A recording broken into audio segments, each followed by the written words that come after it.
Hi friends, welcome back to my channel. ആദ്യമേ തന്നെ എല്ലാവർക്കും ഒരുപാട് നന്ദി. നമ്മുടെ ഇന്നത്തെ സബ്ജക്റ്റ് എന്ന് പറയുന്നത് കെയർടേക്കർ ജോലിയെ പറ്റിയാണ്.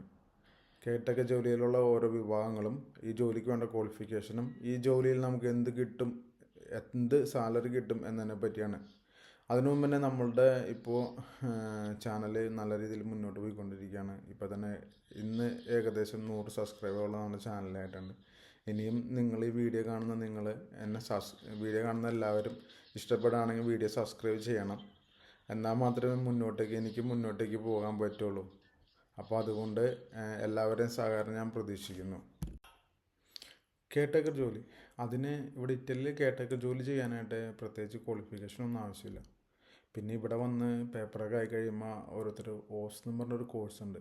അതായത് നമ്മുടെ കെയർടേക്കറിന് തൊട്ട് താഴെയായിട്ടുള്ളൊരു വിഭാഗത്തിൽപ്പെടുന്ന, അതായത് നമ്മുടെ നാട്ടിലൊരു അറ്റൻഡർ എന്നൊക്കെ പറയുന്ന രീതിയിലുള്ള ആ കോഴ്സ് പഠിച്ച് അവർ ഏതെങ്കിലും കെയർ ഹോമുകളിൽ ജോലി കയറും.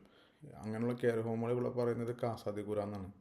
അവിടെ ജോലി കയറും, നല്ല സാലറിയുള്ള രീതിയിൽ ജോലി ചെയ്യാൻ പറ്റും.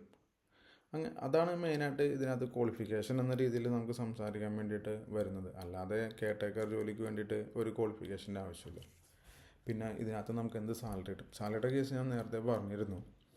നമുക്കൊരു 65,000 തൊട്ട് മുകളിലേക്ക് എബോ കിട്ടാവുന്നതാണെന്നുള്ളത്. അപ്പോൾ ഏകദേശം പറയുകയാണെന്നുണ്ടെങ്കിൽ ഇവിടെ നമുക്കൊരു ഒരു കെയർടേക്കർ ജോലിക്ക് കയറുകയാണെന്നുണ്ടെങ്കിൽ ഒരു 650 യൂറോ മുതൽ ഒരു 1200 യൂറോ വരെയൊക്കെ നമുക്ക് സാലറി കിട്ടും. അതാണ് ഈ ജോലിയുടെ മറ്റ് കാര്യങ്ങളെല്ലാം. പിന്നെ ജോലിയിലുള്ള ഓരോ വിഭാഗം, കെയർടേക്കറിനകത്ത് ഓരോ വിഭാഗങ്ങൾ. ഫസ്റ്റത്തെ നമ്മുടെ ഫുൾ ടൈം ജോബ്, അതിനെ നോത്തോ ജോറിനെ അല്ലെങ്കിൽ വെന്തിക്കോത്രോറോ എന്നാ പറയാം ഇവിടെ പറയുന്നത്.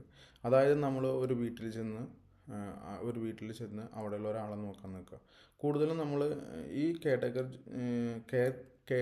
ജോബിനെ പറ്റി ഞാൻ പറയുന്നത് കൂടുതലും നമ്മളൊരു വീട്ടിൽ ചെന്ന് ചെയ്യുന്ന ജോലിനെ പറ്റിയാണ്. അല്ലാതെ ഒരു കെയർ ഹോമിൽ അവിടെ നിൽക്കുന്നതിനെ പറ്റിയെല്ലാം കൂടുതൽ സംസാരിക്കുന്നത്. നമ്മുടെ ഫുൾ ടൈം ജോബിൻ്റെ കാര്യം പറഞ്ഞല്ലോ, നോത്ത ജോർണലാണ് നമ്മൾ രാത്രിയും പകലും ആ വീട്ടിൽ തന്നെ ആയിരിക്കുള്ളൂ. മാസത്തിൽ ചിലപ്പോൾ നമുക്ക് 2 ലീവോ 4 ലീവോ കിട്ടും. നമ്മൾ ആ വീട്ടിലുള്ള നമ്മൾ ആരെയാണ് പരിചരിക്കുന്നത് അവർക്കുള്ള മരുന്ന്, അവർക്ക് സമയങ്ങളിൽ മരുന്ന് കൊടുക്കണം, ഭക്ഷണം, പിന്നെ വീട് ക്ലീൻ ചെയ്യണം, അവരുടെ മുറികൾ ക്ലീൻ ചെയ്യണം, ചിലപ്പോൾ അവരെ കുളിപ്പിക്കേണ്ടി വരും. അങ്ങനെയുള്ള കാര്യങ്ങൾ, അതായത് മൊത്തത്തിൽ നമ്മൾ ആ വീട്ടിൽ നിന്ന് അവരൊപ്പം നിന്ന് ആ വീട്ടിലെ എല്ലാ കാര്യങ്ങളും ചെയ്യണം, ആ ആളുടെ കാര്യങ്ങളും ചെയ്യണം. അതാണ്. പിന്നെ രണ്ടാമത് പാർട്ട് ടൈം ജോബ്, ഒറാറിയോ എന്നാണ് പറയുന്നത് പാർട്ട് ടൈം ജോബിന്. അതായത് നമ്മൾ ഒരു വീട്ടിൽ പോയി ചിലപ്പോൾ 1 മണിക്കൂർ ജോലി ചെയ്യാം. അതായത് ചിലപ്പോൾ നമ്മൾ വീട്ടിലുള്ളവർക്ക് ഭക്ഷണം ഉണ്ടാക്കി കൊടുക്കുന്നത് മാത്രമായിരിക്കും നമ്മുടെ ജോലി. അല്ലെങ്കിൽ ആ വീട്ടിൽ ആരാണ് രോഗിയായിട്ടുള്ള അവരെ പരിചരിക്കുക, അതായത് ചിലപ്പോൾ കുളിപ്പിക്കുകയൊക്കെ ആയിരിക്കും. കൂടുതലും ഇവിടെ അങ്ങനെ പാർട്ട് ടൈം ജോബ് വരിക, അവരെ കുളിപ്പിക്കുക, ജസ്റ്റ് ചെന്ന് ബാത്റൂമിൽ കൊണ്ടുപോകുക എന്നുള്ള കാര്യങ്ങളൊക്കെയാണ് അതിനകത്ത് വരുന്നത്. പാർട്ട് ടൈം ജോബിനാണ് നമുക്ക് കൂടുതൽ സാലറി കിട്ടുക. കാരണം നമ്മൾ ഒരു വീട്ടിൽ തന്നെയല്ല നമ്മൾ ജോലി ചെയ്യുക. ഇപ്പോൾ ഒരു ദിവസത്തിൽ ചിലപ്പോൾ രാവിലെ ഒരു വീട്ടിൽ 1 മണിക്കൂർ 2 മണിക്കൂറോ ജോലി ചെയ്യും, അല്ലെങ്കിൽ വൈകുന്നേരം ജോലി ചെയ്യും, അല്ലെങ്കിൽ ചിലപ്പോൾ രാത്രി മൊത്തത്തിൽ നിൽക്കുന്ന രീതിയിൽ ജോലി ചെയ്യും. ഇതൊക്കെ നമുക്ക് പാർട്ട് ടൈം ജോബിൽ പെടുന്നതാണ്. അപ്പോൾ അതിനകത്ത് നമുക്ക് കൂടുതൽ സാലറി കിട്ടും.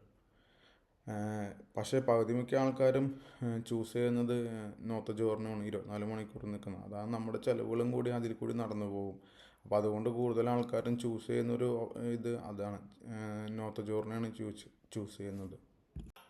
അടുത്തൊരു വിഭാഗം എന്ന് പറയുന്നത് കോപ്പി ലവർ, അതായത് നമ്മൾ ഭാര്യയും ഭർത്താവും ഒരു വീട്ടിൽ തന്നെ ജോലി ചെയ്യുന്ന ഒരു ഓപ്ഷനാണ്.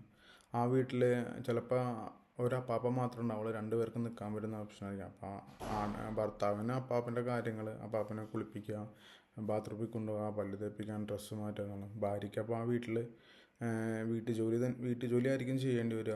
ഇവർക്കുള്ള ഭക്ഷണം ഉണ്ടാക്കണം, വസ്ത്രങ്ങൾ കഴുകണം, വീട് ക്ലീൻ ചെയ്യുക എന്നുള്ളത്. ഭാര്യയും ഭർത്താവായിട്ട് നിൽക്കുമ്പോൾ 2 പേരും അഡ്ജസ്റ്റ് ചെയ്ത് ചെയ്യാം. പിന്നെ അല്ലെങ്കിൽ ചിലപ്പോൾ അപ്പാപ്പനും അമ്മാമ്മയും ഉണ്ടാവും, അവർ 2 പേരുടെയും കാര്യങ്ങൾ നോക്കണം. അപ്പോൾ ഭർത്താവ് അപ്പാപ്പൻ്റെ കാര്യങ്ങളും ഭാര്യ അമ്മാമ്മയുടെ കാര്യങ്ങൾ, പിന്നെ പൊതുവായിട്ടുള്ള കാര്യങ്ങൾ 2 പേരും ഒരേപോലെ ഒരുമിച്ച് ചെയ്യും. ഭർത്താവിന് പിന്നെയും ജോലി കൂടും, കാരണം ആ വീട്ടിലേക്കുള്ള സാധനങ്ങളെല്ലാം മേടിക്കാനായിട്ട് അവരുടെ മക്കളെ ഏൽപ്പിക്കുക ആ ഭർത്താവിനെ ആയിരിക്കും. അപ്പോൾ ആൾ പോയിട്ട് കാര്യങ്ങളെല്ലാം മേടിച്ച് കൊണ്ടുവരണം, എല്ലാ കാര്യങ്ങളും ചെയ്തേണ്ടി വരും.